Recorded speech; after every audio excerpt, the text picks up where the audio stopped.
Hey, beware of spoilers. After 3 years of not having new episodes, we finally get a new season for Severance. And even though I thought that some of my interest might have vanished because of all this delay, the truth is that both of these episodes have reignited my curiosity about Mark and all of his friends. And I thought it was adequate to do a review of the first 2 episodes together because, well, they are cleverly organized to reveal the plot metaphorically. The first episode focuses on the inner's perspective, while the second episode focuses on the outies. In the first episode, we see Mark awakening on the severed floor, panicking, he can find Miss Casey, and because he was able to visit the outside world, he now knows that he was married to her and that she's supposedly dead. This will become his primary motivation to stay at Lumen even if he has the opportunity to quit. But before they even have the chance to talk to Mr. Milchick about the possibility of permanently living, he tells them that 5 months have passed since the Macrodat uprising, which turned Mark and his friends into superstars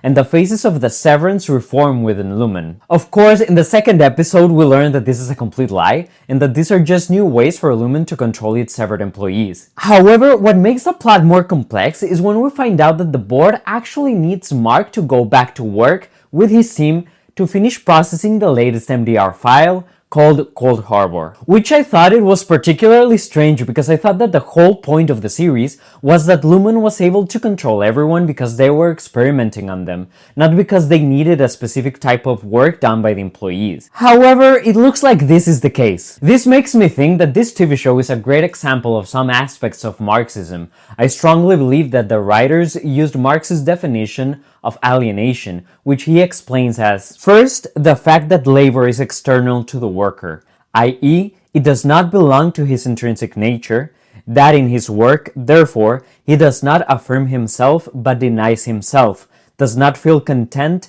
but unhappy, does not develop freely his physical and mental energy, but mortifies his body and ruins his mind. The worker, therefore, only feels himself outside his work, and in his work, feels outside himself. He feels at home when he is not working, and when he is working, he does not feel at home.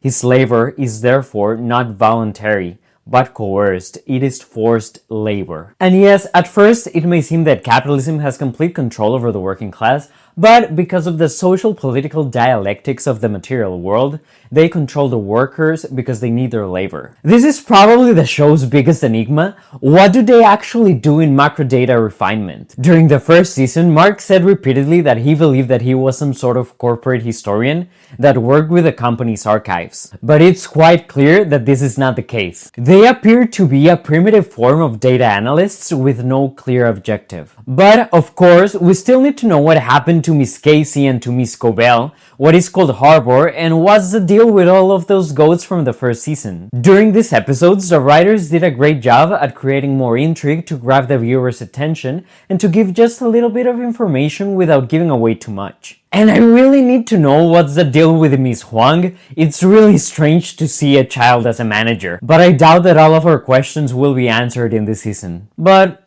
who knows? I really think this was a great comeback, and I give these episodes a 10 out of 10. But what do you think? Do you give them a lower score, or do you agree with me? Comment below, and don't forget to like, subscribe, and for now, I'm out.